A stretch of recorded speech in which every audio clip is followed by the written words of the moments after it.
Decisions ఉన్నాయి కదా అవన్నీ అంటే ఇది ఒక్కటే అంటే దీని మీద స్ట్రిక్ట్ గా ఉన్నారు ప్రభుత్వ ఏజెన్సీలు చెప్పింది ప్రతిదీ చేస్తున్నారా ఎన్డీఎస్ఏ మాత్రం ఈ ఒక్క విషయంలో మాత్రం ఎందుకు వింటున్నారని నా క్వశ్చన్ సార్. అక్కడ కెలామిటీ అండి, ఈడ మనము మజాక్ చేసేటటువంటిది కాదు.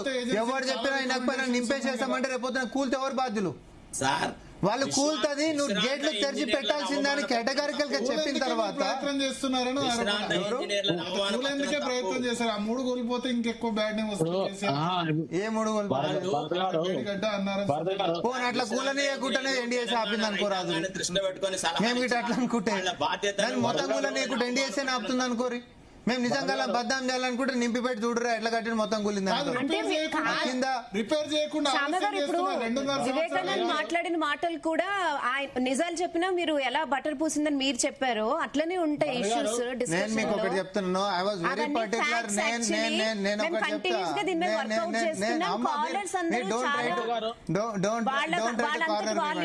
ఒకటి కార్నర్ మీ భరత్ గారిని ఎన్ని చేసినా వినండి ఒక నిమిషం. భరత్ గారిని ఎన్ని చేసినా నేను ఒకటి చెప్తానండి, నేను ఒకటి చెప్తా. ఎన్ని నైవేద్యాలు చేసినా దేవుడు దేవుడే ఉంటాడు. నెగటివ్ చూపిస్తున్నాం అనుకుంటున్నారు. ఇవన్నీ ఫ్యాక్ట్స్ మేమేం క్రియేట్ చేయలేదు. మాకు లక్కీగా న్యూట్రల్ గా ఉండే ఛాన్స్ దొరికింది. గవర్నమెంట్ కి అస్సలు ఆపోజిషన్ లో లేము. మేము ఏ మంచి జరిగినా ఏం జరిగినా పాజిటివ్ గా ఉంటాం. ఇక్కడ ఎడిటర్ మాకు ఫ్రీ హ్యాండ్ ఇచ్చారు. కాదు కాదు సరే నాగానే ఇప్పుడు పంచాయత్ నాకు ఇళ్ళతో ఒక నిమిషం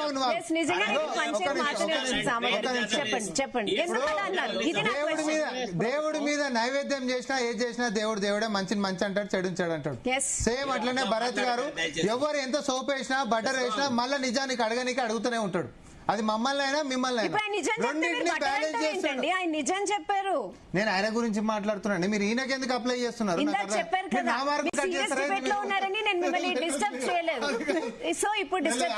ఏంటంటే అసలు విషయం ఆన్సర్ చెప్పారు ఆయన అని అంటారు అంతే. అట్లా కాదు లేదు సార్. ఇప్పుడు అపోజ్ చేస్తున్నాం అనేది ఎక్కువగా వెళ్తుంది కదా. It's not fact. మేము గవర్నమెంట్ మంచి చేస్తే మంచి చూపిస్తున్నాం. ఒకటి నేను ఒకటి అంటున్నా. ఇప్పుడు నా తర్వాత కూడా మళ్ళీ ఆయననే బీఆర్ఎస్ ఒక ప్రశ్న వేసిండు. తోడు మన అనేటటువంటి అంశం లేనప్పుడు ఎన్డీఎస్ఏ తోడు నిజంగానే మరి మీరు పోయి కొట్లాడొచ్చు కదా అని కూడా ఆయన అడిగాడు. అది మా ఫేవరబుల్ గా ఉంది. మరి that is what I meant. ఆయనని ఎంత మనం సోపులు వేసుకుని ఏం చేసినా ఆయన అట్లనే ఉండి న్యూట్రాలిటీ మెయింటైన్ చేస్తుండని ఒక కాంప్లిమెంట్ కిందకి చూడరు. మీరు నా రిపోర్ట్ కార్డులు ఎందుకు మైనస్ మార్కులు ఇస్తారు? మీరు నా మీద ఎందుకు పడరు? టైం ఇస్తారా? ఒకటే సెకండ్. నేను ఒక కాలర్ నిన్నట మన ప్రోగ్రామ్ వింటున్న కాలర్ దామోదర్ రెడ్డి అని ఒక బీజేపీ నాయకుడు, ఒక రైతు లీడరు ఒక విషయం చెప్పారు. దయచేసి మీరు అది వినండి.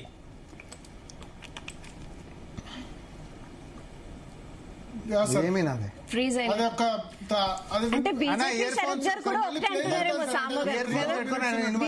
బీజేపీ శరత్ గారు కూడా ఒకటేనా? ఒకటే కదా. అది వినబడేది కొంచెం ఇబ్బంది అవుతుంది. శరత్ సార్ మిమ్మల్ని కూడా బీజేపీ మీరు ఒకటే అంటున్నారు. సామ గారు విన్నారా మీరు? అడ్వకేట్ ఎటువడతాడే మాట్లాడతాడు. ఆయన చిన్నోళ్ళండి, జూనియర్. నేను ఐ కెన్ కమ్యూనిస్ట్, వీరే కమ్యూనిస్ట్. అది కాదు, ఆయన is a junior advocate. He can say anything. We can tolerate. We how to tolerate. We how to have magnanimity. నేను సామా ఇద్దరం ఫ్రెండ్స్ మే. పాపం ఆయన మొన్న ఒకడేదో హోటల్లో కలిసినప్పుడు కూడా చాలా ఆప్యాయంగా పలకరించుకున్నాం. We will respect each other. But కాకపోతే అందరూ అట్లే ఉండాలి. ఎందుకో ఈ పార్టీ ఆర్గ్యూ అన్న అల్టిమేట్ గా నీళ్ళు ఎత్తే పరిస్థితి లేదు. ఇప్పుడు Sama has got a bad case to argue. అందుకోసం ఆయన ఈజ్ ఫెయిలింగ్. దట్స్ నేను అట్లా అంటే మళ్ళీ దీని అట్రిబ్యూషన్ వేరే లేకపోతే ఇద్దరు అడ్వకేట్ తిమ్మిని బొమ్మ చేసేటోళ్లే. శరత్ గారు సీనియర్ అడ్వకేట్. ఇక ఏమంటారు అటు ఇటు ఇటు. బీజేపీ అయితే ఒకటే కేసులో 2 వకాలత్లు పెట్టుకున్నట్టు అయింది అలా పరిస్థితి. ఒక విషయం మాట్లాడేది లాస్ట్ టైం కంక్లూడ్ చేస్తున్నా. ఇప్పుడు కాంగ్రెస్ పార్టీ వచ్చి 3 సంవత్సరాలు అయింది. ఆ ఎన్డీఎస్ఏ రిపోర్ట్ ఇచ్చి కూడా 3 సంవత్సరాలు అవుతుంది. ఈ 3 సంవత్సరాలలో నేనేమంటున్నా అంటే ఆ ప్రాజెక్ట్ ని ఇప్పటి వరకు యూటిలైజేషన్ లో తీసుకురాకుండా మిగతా 2 బ్యారేజ్లను కూడా డార్క్ లో పెట్టేసి అసలు మొత్తం వాళ్ళు ఏది ప్రాణహిత చేయవేలని కడతామని ఆ ప్రాణహిత కూడా ఇప్పటివరకు తట్టడి మట్టి తీయకుండా గోదావరి నీళ్లు వృధా పోతుంటే ఉన్న ఎత్తిపోయకుండా రిపేర్ చేయకుండా వీళ్ళు 5 ఏళ్ళు కాలం గడిపేదానికి సిద్ధమయ్యారు. కాబట్టి వీళ్ళకి ఖచ్చితంగా ప్రజలు గుణపడని చెప్తారు రాబోయే రోజులని చెప్పి నేను